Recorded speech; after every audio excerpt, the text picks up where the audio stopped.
soul. This is Bass Talk Live. Your host, Mark Jeffries and Matt Pangrak. BTL is brought to you by Lowrance, Lose, Strike King Lures, Bass Cat Boats, Ducket Fishing, Spro, AFCO, Sunline, and TH Marine. BTL coming at you. Good Wednesday, everybody. Welcome once again to BTL Bass Talk Live, where we're going to talk bass fishing and anything else that we want to talk about. Matthew, how you doing? I'm good. Getting ready for another week of professional tournament action with the BPT kicking off their stage number 2 and the FLW Pro Circuit. The Big O. Stop number 2 on the Harris chain. So you got the Pro Circuit on the Harris chain and the BPT in Okeechobee. So, on the Big O. Yeah. A lot of resources in the Florida area for MLF now. Yeah, Florida gets smashed during the month of January and February. What do we got? St. John's River, Harris chain, and K-Chain. K-Chain and Kissimmee chain, Lake Okeechobee. And then there was the Bassmaster Open was down there, and there was a Toyota series. I have to pause before I say it because all the names have changed again, and I'm still calling it the Costa Series of the FLW they're getting a Tour. lot of bang for their buck on that one, man. They are. So, 4 or 5 tournaments in the first month, and no one's really caught them good yet down there. No. So maybe this will be the a lot of stop. weather. Weather's really influencing what's going on. All right, good show today. We're going to kick things off here in about 15 minutes. We're going to have Kris Prather on. And, dude, I'm telling you right now, this guy's turning into the Jacob Wheeler of professional bowling. Just explain what he just won, and you know, he was on the show with Jimmy Houston. He was on the show with Jimmy Houston. He was actually, there was a PBA stop here in Oklahoma. The dude loves to bass fish. He grew up in Florida. Imagine that. We were just talking about Florida. And he came in, and he was in studio with Jimmy Houston. And a couple weeks after that, he won a major. He won the Tournament of Champions. Then a week later, they had another major, the Players' Championship. He made the television finals. I believe he came in 4th. And then this week, the third major of the year, back-to-back-to-back, is the U.S. Open. And after one round, Matthew, he's sitting in second place. So the man is on a roll. Yeah. He's really, really, really good. And it's cool to get him on the show just for a few minutes and just kind of do some comparisons. And we're going to get into this later when we have Matt Herren on too. The comparisons between kind of the preparation and what guys go through both on the fishing side and the bowling side. And, dude, I'm telling you, they are very, very similar. You're talking lane conditions and ball choice is like versus lure conditions and water. Yeah. Water, the way the water's Yeah, it's like when you're getting ready for a tournament, for the most part, you know what the conditions are going to be like. And what are we talking about? Bowling or bass fishing? Fishing, okay. You have a really good idea. Yeah, things may change due to weather, but you have a pretty good idea going into a tournament what it's going to take to be successful. Agreed? Yes. Same thing in bowling. Right, because you know what the lane pattern's going to be because they throw the graphs and the diagrams and everything else that they throw out there to give you an indication of what conditions you're going to expect. You still have to go out and catch them. What do you think is more mental as far as... They're both the same, dude. They really are. And we'll ask Kris, but in my opinion, it's 70% mental. Like you're going to go in and the pins are going to fall. Just like you're going to go in and you're going to catch them. You're not sure how, but you're going to catch them. I do. I think confidence has a lot to do with that. Right? Think how confident Jacob Wheeler is right now. Extremely confident? Yeah, I would say so. All right. Same thing with Kris Prather. Extremely confident. Heck, you made back-to-back TV shows in your second place in the U.S. Open. That's quite the run. You don't think from a confidence standpoint? I mean, let's face it. He's got one of the best games, if not the best game, in the game. Oh, trust me, you've gone on and on and on about it. What about Jacob Wheeler? He's right Agreed? up there. Yeah. At least right now, right? Yeah, Wheeler and Thrift right now. Yeah. So a lot of comparisons there. So we're going to have him on just for a few minutes, and then we'll have Matt Herren on, talk about the Classic, talk about he had a decent performance in the first Elite Series of the year. And then, man, I've been bombarded with emails once again. Oh, I did some work after the show yesterday. Yeah, one of the coolest emails I forwarded to you this morning about a guy that caught a 310 crappie. His name is Stan Sosha. Hopefully that's how you pronounce it. Socha or Sosha. You're on your own on that I'm not one. sure. Anyway, he caught a 310, dude, on a pop R. That would get you crappie fishing. It would. It really would. It had to be during like a mayfly hatch or something, didn't it? I don't know, but that's pretty cool. Have you ever caught a crappie on a topwater before? No. I mean, you catch Caught a catfish. Yeah, I've caught catfish on a buzz bait, and I've caught catfish on a spook, typically blue cats, smaller blue cats. Yeah. But not a crappie. Obviously, striper and sand bass. I mean, what's the weirdest thing given. you've caught on a topwater? Gar. A gar. Yeah. I've caught alligator gar. a catfish, a gar, a snake that fell out of a tree onto the lure. You know, your garden variety owl will come down and take a swoop, a blue heron. Did that at night one time. Me I'm and trying. Glenn There's got to be Cunningham. some other bizarre type of fish on the topwater. That's it for me. I mean, bluegill will come and eat that feather Sometimes. treble, striper. Sometimes. Good show today, though. Oh, carp. I caught a bunch of carp one year. Snagged it? No, they would come up and eat a popar when I was a kid because the cicadas, you know, there was like the 17-year cicada hatch. Yeah. So the carp, like just common carp. Yeah. This is funny because it was out of a canoe when we were talking about kayaks. That's but the the other thing, common too. carp were up underneath the trees. Those cicadas would fall down, and I was throwing a little popar, and you just let it fall, let it sit there, and a 10, 20-pound carp would just come up and suck it off the surface. You could catch 100 a day if you wanted to for about a 2-week period in the summer. Wow. One year. That was fun. Wow. Huh. Interesting. Now, I've heard stories, not on topwater, but I've heard stories of people catching koi. Yeah. I think those Wells catfish will come up and eat a topwater because I've seen videos of them, the guys throwing the big, like, those Savage Gear ducks and stuff. Yeah. Yeah. But very, very cool. He had it mounted and quite the crappie. I remember. Very cool. My craziest fish catch, the first fish that I ever caught on slop, where you cast it out and drag it over the slop. Yeah. I caught like a 3-pound white bass through the slop in a pond. Someone had obviously let the fish go from Lake Decatur. And I was throwing the old snag-proof hollow body, and a white bass came up through the slop and ate it. Yeah. Very nice. Very nice. All right. Some interesting things on the instant feedback already that we will get to. All right, man, I want to mention this. I don't know how much time. We don't have much time to talk about this, but it's something that's really, really bothering me. And the more discussion that it is coming up, the more it got me doing what we do quite a bit here is compare things that are taking place in the sporting world with stuff that is taking place in the bass fishing world. I'm going to tell you right now. Let me ask you this first of all, Matthew. If there was, and I don't care what tournament it is, be it an Elite Series, a BPT, an FLW circuit, if somebody goes out and they win, and then, 6 months later, it's discovered that they were doing something that was very, very illegal, in fact, cheated on it, should that title be taken away from that individual? Yes or no? It depends if you're allowed to through the rules. If there's a statute of limitations. No. I don't care. All right. Let's just say 6 months in a tournament. Ethically, it should. If you could prove it, 100% 100% prove it. Everything is proven. They even admit that they did what they did. Should that title be stripped? Yes. All right, and I agree. So what the heck is going on with Major League Baseball and this whole Houston Astros situation? I have no idea. I just know the tip of the iceberg on it, but it's... So you haven't been following this at all? No, I mean, I've been following it where they admit the sign stealings that admit and that their baseball doesn't know what to do with it now, and they said it didn't affect the outcome of the game. That's the not other players true. did said it affected the outcome That's of the not game. true at all.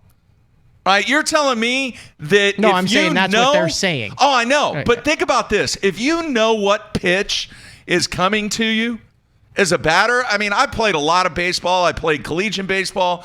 If you know that a curveball or a slider or whatever's coming, dude, that is a massive advantage. I'm trying to think of a parallel because the parallel wouldn't be a caged fish or something or even information, but the parallel might be, you had someone on the water that told you where a bedding fish was. Would you say that's not a fair comparison? Somebody on the instant feedback, this is a good one, says the Lance Armstrong situation with the Tour de France. They stripped all of his titles when they found out that he was juiced up. Is that what you say a fair comparison? You had someone that was on the water that was hunting for bedfish for you, and then they would come tell you where the bedfish was, and then you would drive over there and catch it. That's basically stealing signs. Yeah, is kind of that's the a good one, equivalent man. of that. Because you still got to catch it, you still got to hit it, you still got to weigh the fish in. Yeah. But you wouldn't have been put in that position had it not been for some illegal help. Yeah. Hitting a baseball at 90 miles an hour is a difficult task to begin with. But when catching a fish is difficult. It is. But if you know what's coming from a pitch standpoint, or you know where the 8-pounder is, that's a massive advantage. Yeah. Massive advantage. Well, I'm not authoritative. I mean, I didn't play Division I college anyway, baseball like you did. But. Dude, I'm telling you, baseball is a mess right now. It really is. And what some of these players, I mean, even LeBron James chimed in with a tweet that he threw out there yesterday. He's like, and I'm paraphrasing, but he's basically saying, baseball, get your act together. They cheated. Right? As a fan of sports, they cheated. They do not deserve a title. Period. So I just, and so many people, how many times have you just flipped the TV station during a baseball game and you look at the stadiums? They're empty. Some of them, yeah. They are losing interest in the game, and this is really, really putting a clamp down on the fans' perspective of what's taking place in Major League Baseball. And it's sad, man. It used to be America's pastime. Not anymore. It's just not like that. And now this whole thing, I'm telling you, if the commissioner would just step up and go, you know what, Houston Astros, that championship is gone. Has there ever been a tournament that months later the guy was stripped of the title? Now, I know guys who have, won a tournament and then, didn't go on to fish the tournament that they qualified for. Wow. Through the win. Yeah. I was going back, the Tony Christian stuff. They didn't take any of his stuff away, did they? I don't know. Can No. you even do a search for Tony Christian? Yeah, I think he's still on FLW. Is he really? Huh. But there was also no like smoking gun there. There was, but I guess it never came out publicly. Yeah, he's up here still. You can still pull his stats. 31 tournaments fish, 15 top 10s, $271,000, and 9 wins. And nowhere to be found. Last time he made a cast would have been the 2004 Tackle Warehouse Pro Circuit. That's pretty funny. Anyway, so that's just a little rant. And I mean, I grew up playing freaking baseball. I played baseball since I was 4 years old. And it just drives me nuts that these zillionaires are out there. I remember the first time that I can remember somebody signed for $1 million. The guy's name was Andy Metzger-Smith. He was a pitcher for the LA Dodgers. He got traded to the Yankees and obviously signed this $1 million contract with the Yankees. And right there, I was a young kid. I was like, baseball's done. Now these guys are going to get paid zillions of dollars. And if you go in and you break down per pitch, a lot of these pitchers are making per pitch. It is mind-boggling. Mm-hmm. The We've money done that that they're before. making. Remember, we went back and broke it down on KVDs per cast in the heyday. Yeah, that was cool. We should go back and redo that. Yeah, that was at the Norble studio. That was a long time ago. I mean, really, you want to do it this year? You could do John Cox's dollars per cast because he's going to be making the most casts at the professional level out of anybody. Yeah, he's already got $110,000 under his belt. Yeah, you kind of know how he fishes, so how many casts he's going to make, and at the end of the year, you go back and break down. Yeah. I just wonder if other people out there feel the same way. It's disgusting. Well, the people who feel the same way are probably watching the baseball channels. not the bass fishing podcast. What, you don't think that there's people out there that listen to this show both live and on the iTunes download that are baseball fans or have been baseball fans? Yeah. It's embarrassing. They need to strip the title from them. They don't deserve it. I'm going to get the shirt made, the first BTL shirt. It's going to say bowling, barrel racing, baseball, hockey, and bass fishing. All B's. Oh, basketball. You got to... Then just a little BTL logo. You think anyone would buy that? I don't know, man. I think someone might buy that. I don't know. So it is, I go on these tangents sometimes where just...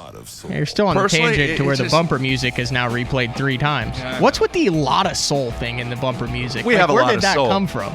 It's just part of the... Like, did you intentionally, add that in? No. So it just happened to be there, and then it kind of worked into the show. Yeah.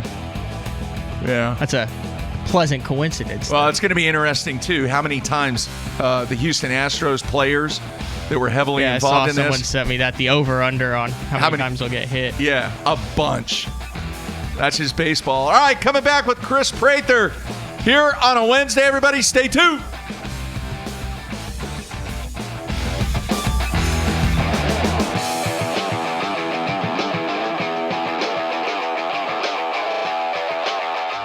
The ultimate fishing system starts with Lowrance HDS Live.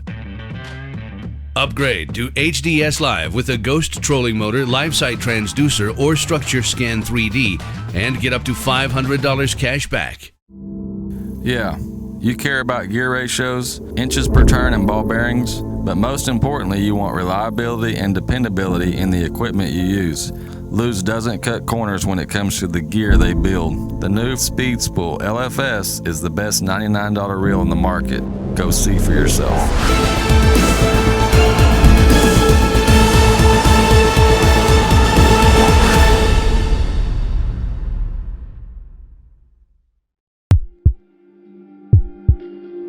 We've paired one of the most iconic hulls in the history of bass boats with a proven lineup of trusted accessories. We're bringing you best-in-class value and performance, leaving others in your wake.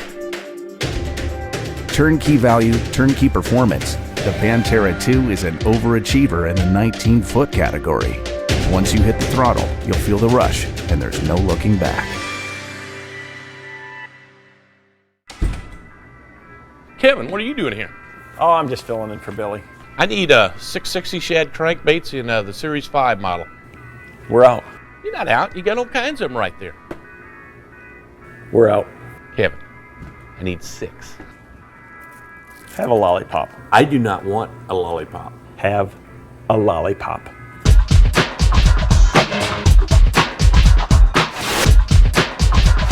Do you have it in sexy shad color? At Duckett Fishing, we have assembled the top pros in the country to help us design rods to give you a competitive advantage. Castability, strength, durability, action, sensitivity, weight and balance, and consistency. Combine that with the best warranty in the industry, and you have rods that are pro-driven. Duckett Fishing, pro-driven. I want to share to you a new product we got coming out from Sunline. This is the FC leader size spools that we have now. We've gotten a lot of requests for this. A lot of you guys use fluorocarbon for leaders only, myself included. And one of the problems you have is when you have a 200-yard spool, that might last you 2, 3, 4 years. You might even lose it before you even get done with the spool. So we've gone to a little smaller spool. These are 50-yard spool sizes. You know, that way you're not holding your line on forever. You can keep your line fresh, use it when you can, stores real easily in the boat. We got all of our popular line sizes that you're used to with our Sniper from 5 to 14 pound. If you guys are looking for a line that you're only tying for a leader, go check out Sunline FC Leader 100% fluorocarbon and give it a try. Blue Water by TH Marine. Offering LED lighting solutions for your boat, trailer, truck, ATV, and so much more. Engineered and built to be rugged with waterproof and submersible options. Designed for easy installation, Blue Water is available in a variety of colors and styles. All backed by a limited lifetime warranty. Blue Water by TH Marine.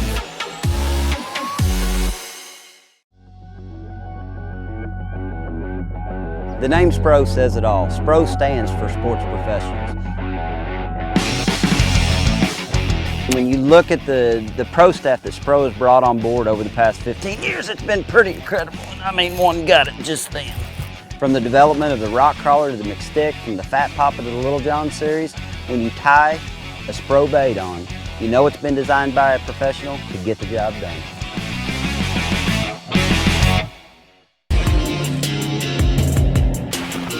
While I travel the country on the Bassmaster Elite Series, I simply can't let the weather be the reason I don't win $100,000. That's why I use AFCO clothing to keep me warm, dry, and protected from whatever Mother Nature wants to throw at me. My season depends on it. My career depends on it. AFCO, any fish, any water. All of us on the Pro Tournament Trail use Gamakatsu hooks. Why? Because they are absolutely the best. It's not about how many bites you get. It's how many you put in the boat. Gamakatsu makes hooks for every fishing style. We didn't come this far to lose fish. Did you? For more information, visit gamakatsu.com.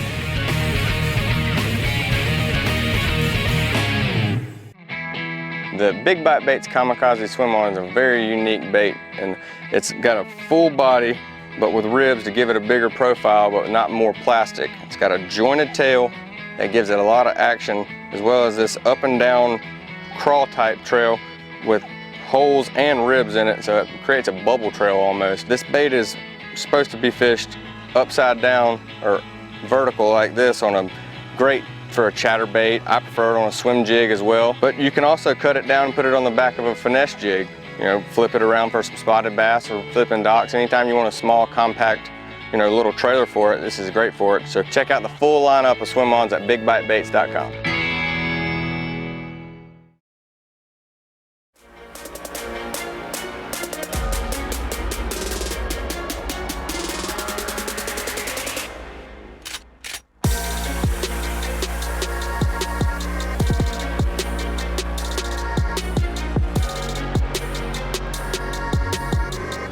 All right, we are back on a Wednesday, closing out the week. We've got Kris Prather coming up here just in a few seconds. Matt Herren to come right around the top of the hour. You should have I really wish you'd have been live during the commercial break there, Mark. Because I got to witness, Jeffrey's, Kris is on hold, and Jeffrey says something about the lanes, and Kris goes into this foreign language about all sorts of stuff. I said, I finally know how people who don't fish feel when they're listening to two guys who tournament fish talk about fish. Like, what the heck are you talking about? It didn't even sound like English. We're not going to go in that depth. There's no need. I think I would like one in-depth question just so the casual bass fishing fan who has just seen the bowling tour on Fox maybe one time understands that it's not chuck it down the middle. All right, we'll do that. Because you have to understand, the majority of fishing fans, I think, majority of bowling fans who don't know anything about fishing think it's bobber, worm, wait for the bobber to go. No, you're right. The majority of fishing fans who don't know anything about bowling think it's chug your beer, there's that little arrow right down the middle, and if you're a little bit off, that means you get a strike, and you're never dead nuts on, so you just aim down the middle. It always goes off a little bit to one side. Yeah. Bingo. You forgot the pizza, too. Yeah. Beer and pizza. Mm-hmm. All right, let's bring him in. And black lights. You can't forget the black lights. That's the deal there. Except when you go glow bowling, and it's not a new shirt. Have you ever been glow bowling, but you wear a shirt that's got like a bunch of lint on it? Never have. It's embarrassing. Never have. All right, let's bring him in. Kris, you there, man? Yeah, guys, how's this going? I guess I need to see Matt bowl for the first time ever because it's probably going to be hilarious. We need to do that. You need to put that in your video series, Matt. We can do that. We need to go to Sooner one day and do a little kegling, and people can see your form. A little what? Kegling. That's what it used to be called. Yeah. Interesting. You want to bet on it? I mean, my bets with you typically are tilted heavily towards my way. I do not want to bet with you whatsoever. You could see. How many pins are you going to spot me? Is that how you do it? You spot someone pins? Is there a handicap like there is in golf? Like where if you play someone like me, you get 8 pins. Yeah. Yep. I don't know. We'll figure that out. Exactly. All right. Anyway, Kris, man, greatly appreciate you taking time out. I know it's a busy week. And we got into a little discussion comparing bowling to fishing. We do that a lot on this show. But the mental aspect and the preparation aspect, there are a lot of similarities between professional fishing and professional bowling. And first of all, I want to kick things off question-wise with mentally, what is it like bowling 3 majors in a row? And add on to that, obviously from a confidence perspective, making 2 out of 3 shows already, and you're sitting in second place in the U.S. Open. Yeah, it has been a major grind. No pun intended there, but it has been just exhausting, to be completely honest. Like last week on the show, I think if I would have been able to rest for maybe another day, I probably put on a little bit better show on the Players Championship. Because towards the end there of my match, I was just like so fatigued I couldn't even really like process what was going on. I was just like going through the motions type of deal. And it's basically like going to fish the Bassmaster Elite Series and then going to fish the Bassmaster Classic and then going on to fish another tournament after that. And it's just week after week after week. And you're fishing every single day, catching 35 pounds a day, just freaking loading up the boat with giant fish. And then you got to do it all over again the next day. Like the majors have been literally like I haven't even had a real break. Like after the TOC, I won, got to celebrate for about an hour and a half, went to sleep, woke up the next morning, drove to practice at the next event, and started bowling all over again. Same thing with the Players Championship. We had to go from Ohio, Columbus, Ohio, all the way to Lincoln, Nebraska, where I'm at now.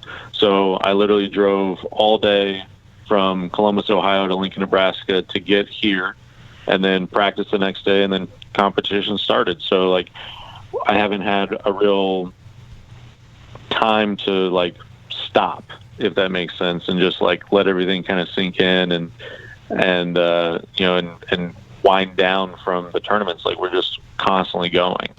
So it's just been real mentally and physically exhausting. And I think that part of being able to continue the success has been the fact that I pride myself on having a strong mental game on the lanes and off the lanes to battle that physical fatigue as well as the mental fatigue. Mental fatigue. Am I reading this right? You had a chance to win like $1 million if you'd bowled. You had like one shot that kept you from winning $1 million. Yeah, I wrapped a 10-pin, which is, if for those of you that don't know, a wrap 10-pin is where the 6-pin, it's the 1 second from the right. It essentially wraps around it like a cloth.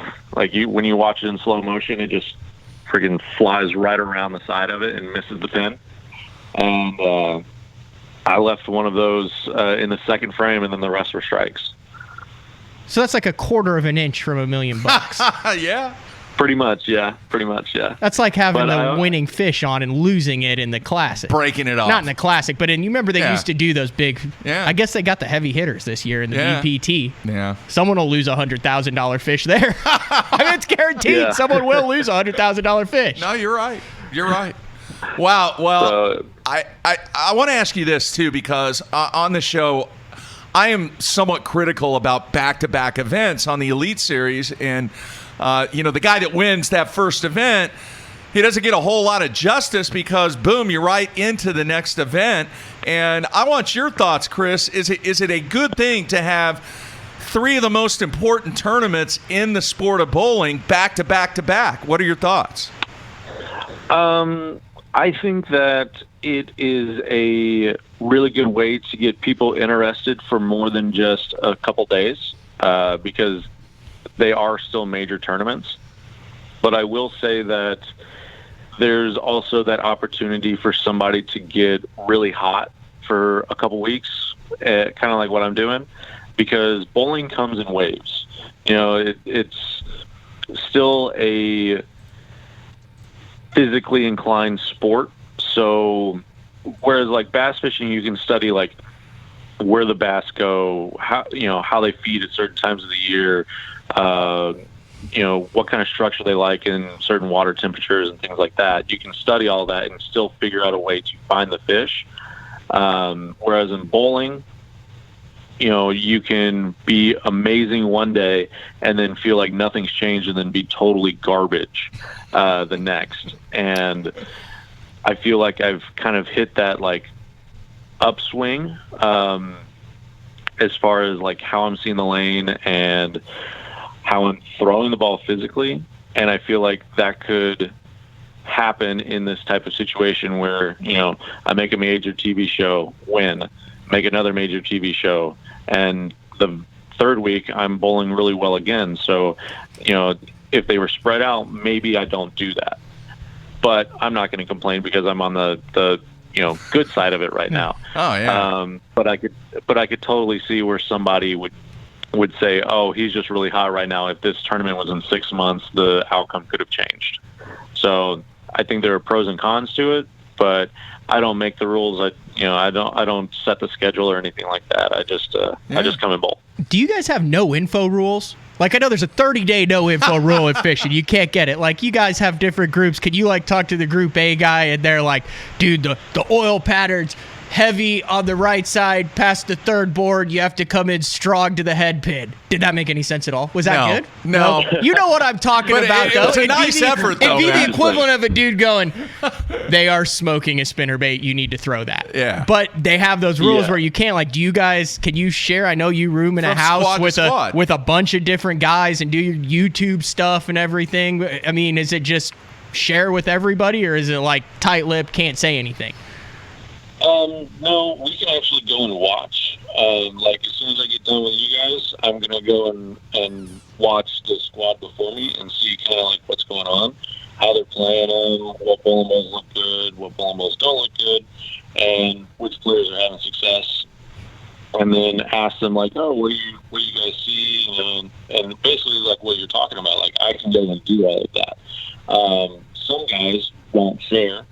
Or some guys will lie to you. It just depends on the person. No, see, that never happens in fishing. Everyone's always honest in fishing, so it's just, I don't know what the character you guys over there in the bowling, but this is an honest bunch over here in the pro fishing world. I will say it doesn't happen very often, but most of the time whenever somebody's like, oh yeah, this ball looks really, really good, there's some sarcasm behind it, and you can pick up on it. But for the most part, there's no denial of information, if that makes sense. For us, because, like, I'll go into a little bit of technical stuff here. So, first thing in the morning, the lanes themselves are cold, okay? As you bowl on them, the lanes heat up because of friction. And then more people show up, the hotter it gets. So by the late afternoon, the lanes play totally different than what they did in the morning block because the lanes are warm, the air itself is warmer, so the oil moves around differently. And that's just some of the technical stuff that most people don't even know or care to know. Yeah. It's just like how your bite changes from the morning to the afternoon in the spring as the fish go from pre-spawn and move up, move out, barometric pressure, the whole 9 yards, except it's happening to the lanes. Yeah. Exactly. All right, Kris, you grew up in Florida, and obviously we talked early in the show about how much is taking place from a tournament perspective in Florida in the month of January and February. But if you had to classify something from a fishing perspective, a technique perspective, what is your favorite thing to do? And if you could do it like I'm stuck on top water, What do you really like to do, and what are you really good at? I absolutely love topwater. Growing up in Florida, I went fishing with an uncle that we only fished for specks and redfish in the bays in Apalachicola. He had a rule that if you did not throw topwater, you were not allowed to go fishing with them. So all we threw were spooks and chuggers and that was it. Like he was like, if the bait is not on top of the water, you do not get to throw it. And I was like, all right. So that's literally all we did. So like, you know, I'm very I'm learning how to frog fish for bass. I am, because watching a bass come up through the mat and just inhale a frog is as close to reliving my childhood as I can get, and I absolutely love it. Some of my biggest fish have come on like walking baits or poppers, and I've been watching a lot of YouTube videos on catching frogfish. So this summer, that is all I'm going to be doing. That's all I'm going to have in my hand is a frog. Very nice. Very nice, man. All right, we're going to let you go. I know you're exhausted, like you said, but, dude, I have been a fan of the game of bowling for, 50-plus years, and what I've seen over the last 3 weeks is some of the most incredible performing on the lanes that I've seen in my 50-plus years of following in this game. So I hope the success continues this week in Lincoln, Nebraska. And, oh, by the way, there were some BTL listeners and viewers that are actually going to come by the center there in Lincoln and watch some of the action and try and catch you in action. So a lot of people out there have become Kris Prather fans, man. Oh, I love it. That is incredible. And if any of you guys are listening right now, if you come to the bowling center, come find me. We'll talk bass fishing. I have no issues talking while I'm bowling. I love meeting you guys, so it's going to be a great time if you guys do come out. All right, there you have it. Kris, I'll be in touch, man. Best of luck to you this week, and hopefully we see you on the show. Thanks, guys. I got one more thing, Kris. I got one more thing. Remember, there used to be the guy for the Vikings. He fishes now. Every time he got a sack, he did the hook set celebration. If you make the TV show this week, and it's looking good, I want to see a hook set celebration after you knock them all down. All right. I'll see what I can do. I'll have to come up with something so it doesn't look stupid. Yeah, you got something unique that's kind of your own thing. Maybe it's just a hook set or like you're holding up the fish or a flip or something like that. I'll be watching on Fox.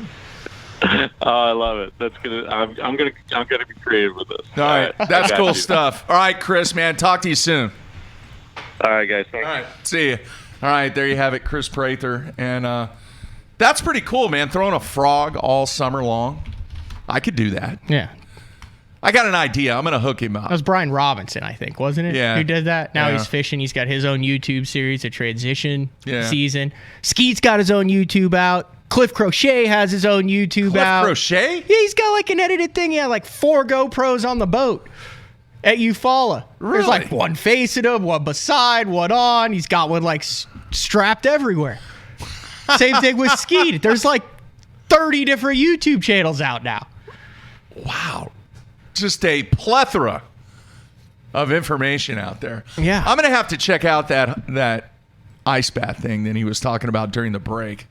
He beat, in this last one, he beat Jason Belmonte, who, if you're just a casual bowler, you know who he is, right? The two-handed guy from Australia. 252 to 179. Yeah. That's a beatdown, isn't it? It's a beatdown, but Belmonte, he was totally lost. Yeah, it's like Belmo coming in with like an 8-pound limit, and Kris had like a 20-pound limit. Well, even worse, it's like they all moved up to the beds, and he was out dragging a Carolina rig, not catching anything. There's a small segment of diehard BTL listeners who really hate the bowling to fishing comparisons and the baseball to fishing and the golf to fishing and stuff. No, you're right. They ain't gonna make it through this show, Mark. Well, this hopefully. show, we lost him about 6 minutes into this show. Yeah, well, It's time to go to one of the friends. I'm pretty sure of the we'll show. talk about bass fishing with this man. Yeah, all right. We're going to go to Matt Herren now. Matt, you there, man? I'm here, boys. How are you? Can you hear me? I can hear you, man. All right. How are you, Matt? I'm doing great. How are y'all this morning? Doing good, man. I'm sure you're chomping at the bit for what's going to come up in the month of March, aren't you? Yeah. I've been out here in the garage this morning pedaling with tackle. I'm starting to get that urge. All right. Everything's starting to build, you know? I know, man. We're talking about the Bassmaster Classic. And, Matt, I want to know, seriously, you've been to this event before, but is there something just driving you even more and has your excitement level and anticipation like it's never been before? What are your thoughts? Yeah, this one's probably got me more hyped up than any of them I've ever fished before. And it's probably just because I've gotten to fish a couple at home and I know what it means, and I didn't get it done those times. And just to get pulled through that arena in your hometown, I ain't got to say a lot more about it. It's time to finish the job, what I need to do. I mean, the fact of the matter is, you're going into your 8th Bassmaster Classic, almost $1 million in earning, coming off a great tournament on Guntersville in the Elite Series last year. You are the most experienced in your home state in a Bassmaster Classic. I mean, you're the guy that pretty much everyone's going to be looking at in this tournament to be at the top come the final day. You know, I've got my chances, but it's all indicative on the conditions. If conditions play out, I'll be hard to beat. If they don't play out, I'll have to make the right adjustments, and let's just see. Right now, this weather here is throwing it for a curve.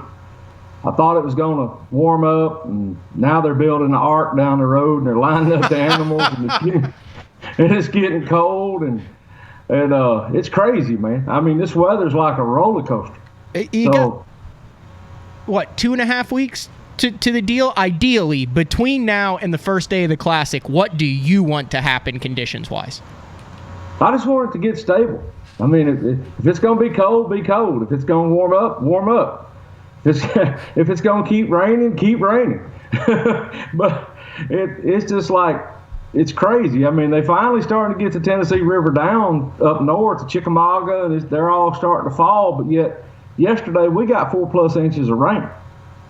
So it's probably going to spike back up, and it's just nuts. And they're supposed to get the highs here this weekend are in the mid-40s, and who knows? I mean, it's just going.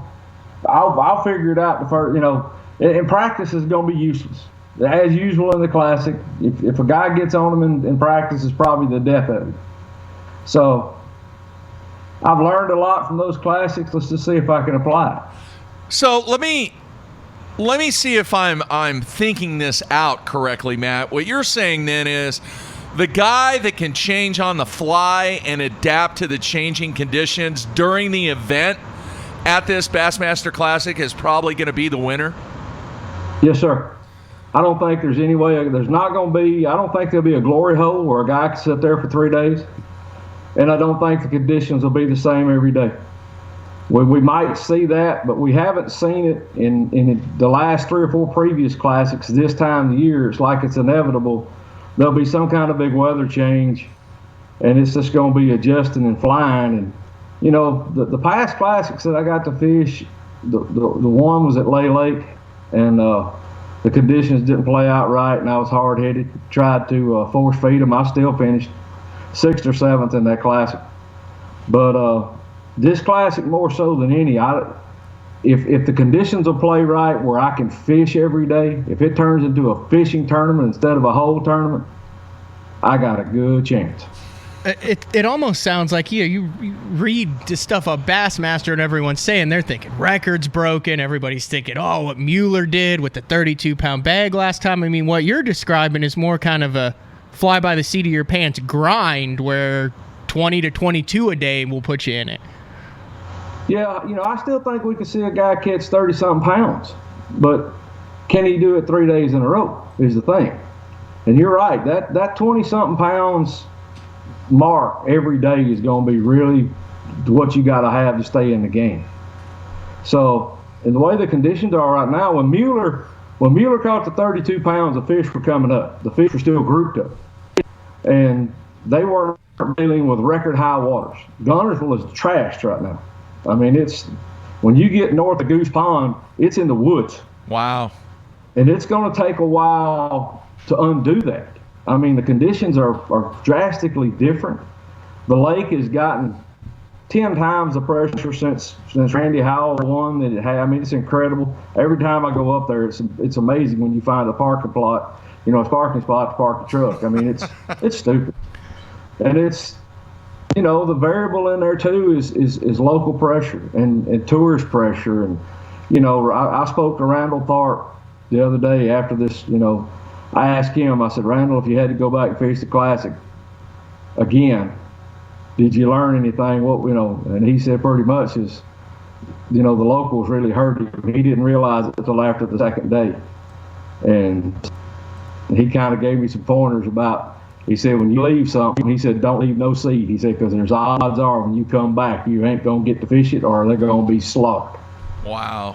How are there any fish left in Guntersville? Not fish, but I'm serious about that. You talk about guys all the time going, oh, it gets beat up, but you mentioned it. You go down there, there's 150, 200 people on the water at all times every day, but you're still catching clean fish. Do you think most of those fish have been caught before? Are there that many fish in there that can move up and slide out? How can you still go out and catch these big bags on a lake that gets so much pressure 365 days a year? There's just that many fish there. I mean, it's amazing. When you take a lake that's full of vegetation and the fry survive and there's that kind of forward base, it's just a fertile proving grounds. I mean, it's amazing what'll happen there. You take a look, look at what's happened to the St. John's without the eelgrass. I mean, it's not a shadow of itself. And a lot of it is when you go 2 or 3 or 4 years and you don't have good spawns and you lose those spawns because of lack of vegetation and the fry getting eaten, you start seeing the effects of it. Well, Guntersville's had good vegetation in it for the last 10 years. Now it's got eelgrass all in it. So they're just the fry are surviving. The bait fish population, the crawfish, the bluegill, everything is there in place to have a dynamic fishery. Interesting. All right, I'm curious. I don't know if you know the answer to this. Are they going to allow you guys to stay at the lake? Yes. Okay. Yes. All right, because I knew they did that at Grand with quite a little drive. Are you going to stay at the lake, Matt, or are you going to drive back and forth and stay at the hotel? I'm going to stay at home. Well, that's kind of what I thought, but I just wanted to make sure. What? And the reason that I asked that is, does that make a difference fishing this large, obviously the biggest event in the game, and you get to stay at the comforts of your own home? I hope so. I mean, the big thing is I'm halfway between the lake and the expo, and it's about a 50-minute drive from my house in the mornings to the ramp. And when I weighed out all the variables, 'cause I normally camp. I like to camp right on the water. Yeah. But I got thinking about it, and I said, if it's raining and nasty and miserable, I can come home at night and I could back my boat in the garage and drive my gear out and get my mind straight, and I don't have anybody around, and just me and the fish and the boat and do my thing. I didn't know you camped. Did you know Matt camped? Yeah. Oh, I didn't. Yeah. Oh, yeah. I was off my game. We asked this to Chris Zaldane. He was coming off a not-so-great tournament. You had a lot better tournament than he did on the St. Johns River, but you were coming off of a 51st place.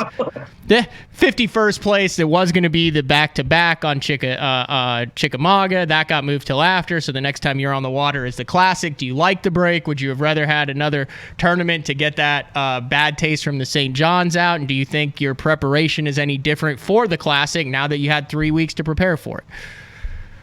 Literally all I've done different is I actually fished a local derby Saturday with my son. I've been fishing a lot, on the Coosa River, just fishing. I still love to fish. I'm still like a big kid. If they're biting, I'm fishing. And I'm just doing what I did. I finally this morning went out there and emptied the boat out and started getting my mind on Guntersville, simply because next week my schedule's really booked. I've got to be in Eufaula for some sponsor obligations and some other stuff. So I need to kind of prep for this week. But I wish we would have fished. I wish we'd have fished the first 2 days of the St. John's. You know, the first 2 days of the St. John's, I was talking to Rick Lund when we got canceled. And he told me a story about there was 2 classics he would not have won if they had a canceled, because of fog, one, and because of bad weather. He said, he said, there's 2 classics I wouldn't have won. And, you know, the guys that prepared for that, when you look at the windows, when I sit here and I start looking at the weather forecast and the conditions that's coming, I start preparing for what is going to happen as the tournament unfolds. And then my game plan was set to what to do Thursday, what to do Friday. And then all of a sudden we go and we get canceled due to high winds, and the south wind comes and totally drains that place, totally wrecked me and a whole bunch of other guys. I ain't making no excuses, but you had guys that adjusted because, you know, and I didn't make the adjustments. I hope, you know, we're looking at a situation now, the water's cold enough on Tennessee River this week, or when we fish that classic, we could literally be fogged in for days. We get some 65-degree days and no wind. As cold as that water is, we ain't going nowhere. I hope that doesn't happen. Wow. Yeah. Wow. I was up there. I had to pick up my jerseys. There's a company there in Guntersville, E3. They do probably 30 or 40 pros jerseys. And my wife and I rode up to pick up the jersey before I went to the St. John's, and I rode over to Browns Creek and showed her kind of where everything was going to be, so she'll be there in the mornings. And it was 11:30, and you could not see the end of the dock. Oh, jeez. Wow. May not happen. It might, but it just, I hope not. I hope we got a good, clean week and no, you know, no outside influences that change the outcome of the tournament and stuff like that. It's just a great classic. Oh, jeez, I'm looking at the 15-day forecast now. Yeah. And the 3rd and the 4th, one says snow changing to rain on the 4th, and the other says a light icy mix on the 3rd. Oh, jeez. Look, we played with fire moving this classic to this time of the year repeatedly. We got by with it at Hartwell the year that Casey won. Mm-hmm. It snowed on Wednesday. The boats froze to the bunks. Had to break them off to get them off the launch. It was like 9 degrees. And in Alabama, if we get a big snow, mark my words, it's in March. The year I got married, it snowed like 5 inches, and that was March 17th. So if we get it, that's when we're going to get it. Wow. Andy in Indiana wants to know, how is the home field advantage going to come into play? And do you think that somebody from Alabama is going to win the Classic? I think somebody from Alabama will win the Classic.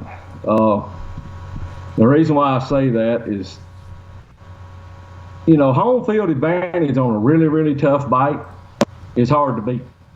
And I think that this Classic setting up with the conditions changing so wildly that it's going to be one that a guy's going to have to know the water extremely well and adjust.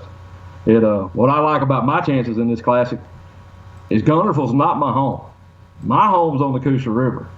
But I fished enough tournaments at Guntersville that I know my way around, and I don't have any memories there. That's the one lake that's in the state of Alabama that I don't have any memories. Memories turn into nightmares. I found out the hard way fishing championships at home, because you want to go back to those memories. And it was this time of the year that I caught him doing such and such, and that ought to be working. And at Guntersville, I'll tell you right now, I don't know what I'm going to do, where I'm going to do it, but whatever the day allows me to do is what I'm going to do. That makes me a dangerous man. There you have it. I like that. Hey, I'm curious, man. I've known you for a while, but I have not known this characteristic about you. Are you a tinkerer? Do you like to mess around with customizing lures and just doing different things with jigs and crankbaits and all that stuff? Yes. Yes, 100%. I'm a tinkerer. You know, I love playing with everything about it. I mean, that's just me. I like building. I actually build flat-sided crankbaits, play with them for my personal use.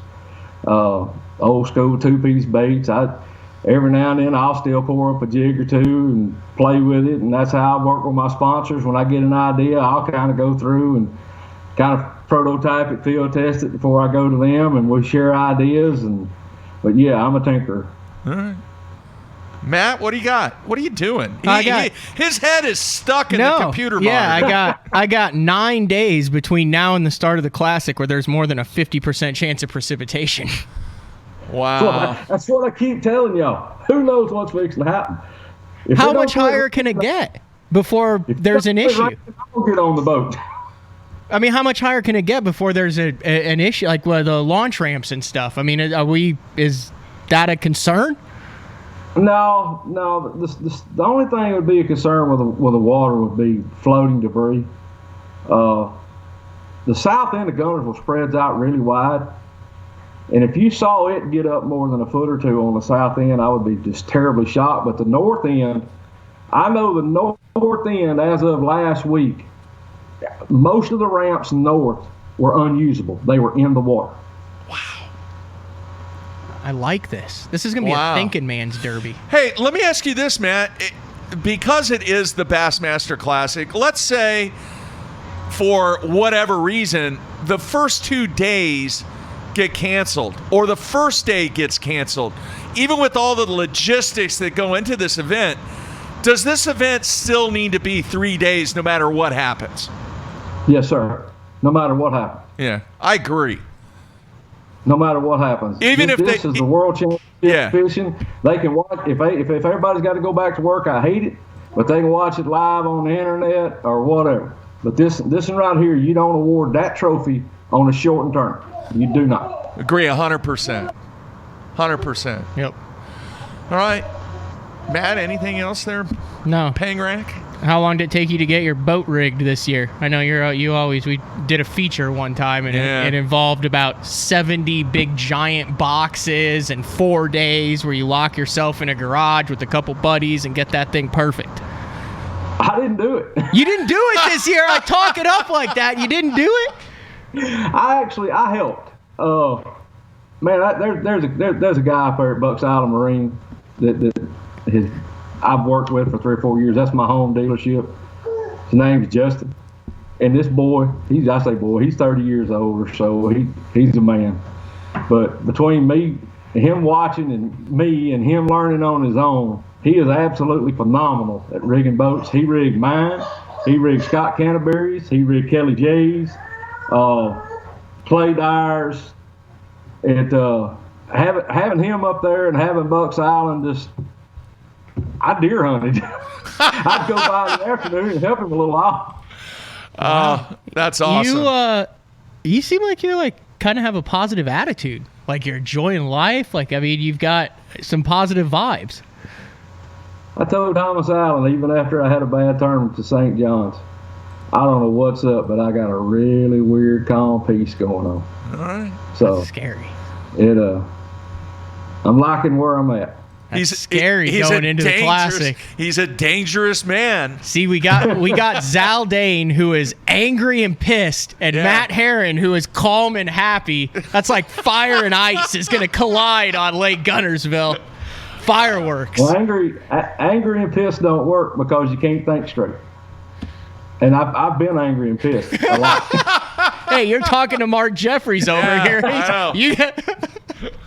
I've been there, done that numerous times. When you get angry and pissed, you don't feel changes. You're just hell bent. You're gonna catch them. All right, Matt, man. Looking forward to seeing you at the Classic, and greatly appreciate you taking time out today to be on the show. And it is going to be quite the interesting 3 days on the water coming up here in March. But wish you the best of luck, man. Thanks, guys. Thanks for having me on anytime. All right. Talk to you soon, Matt. See you, bud. All right. There you have it, Matt Herren. Why you call him Matt, but me Matthew? Because he's seasoned. You're not.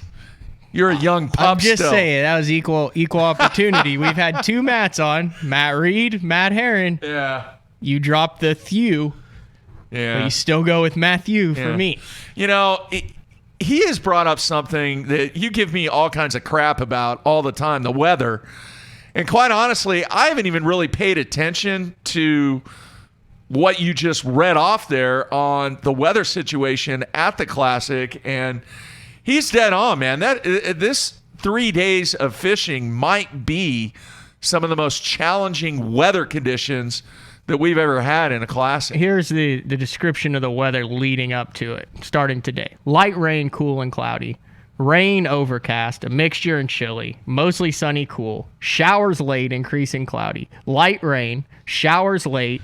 Wednesday the 26th, flash floods, overcast and mild.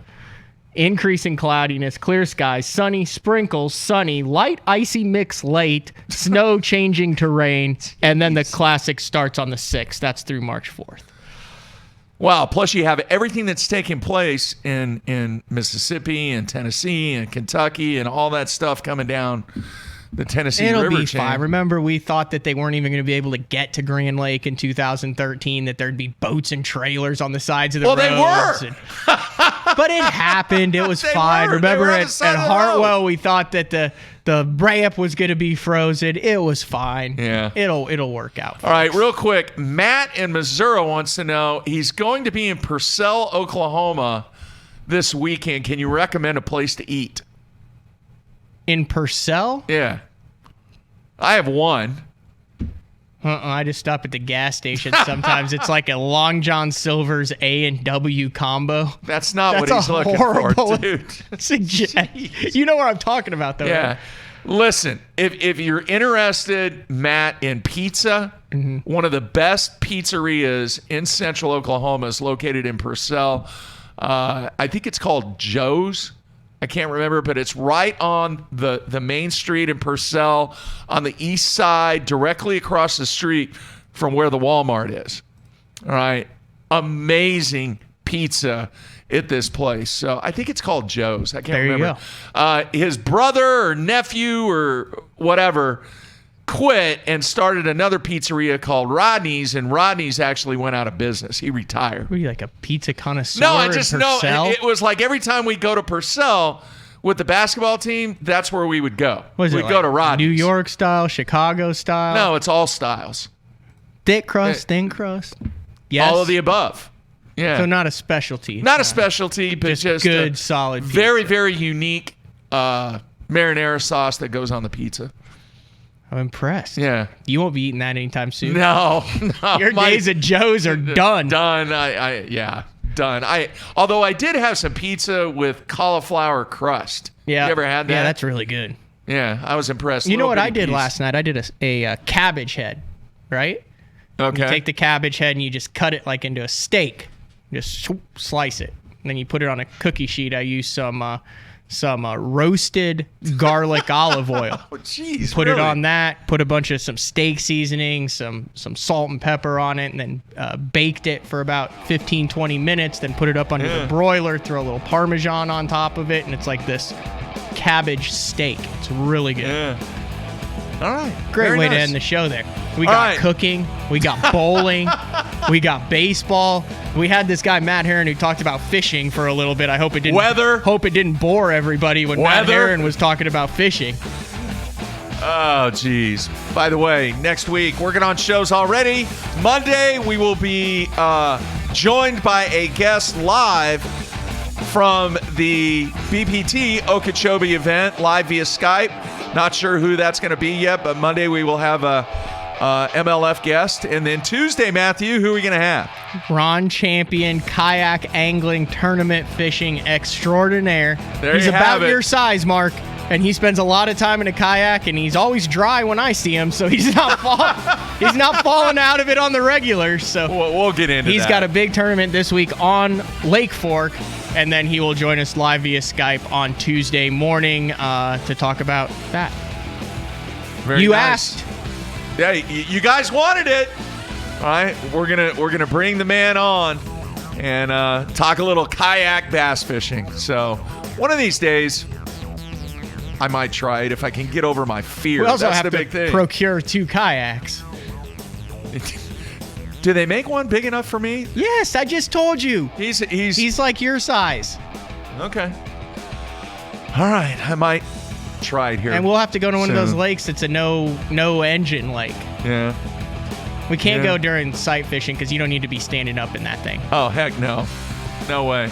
All right, everybody, be safe. I want to thank Matt Herren, Kris Prather on the show today. Everybody, enjoy your time on and off the water. That's it. We're out of here.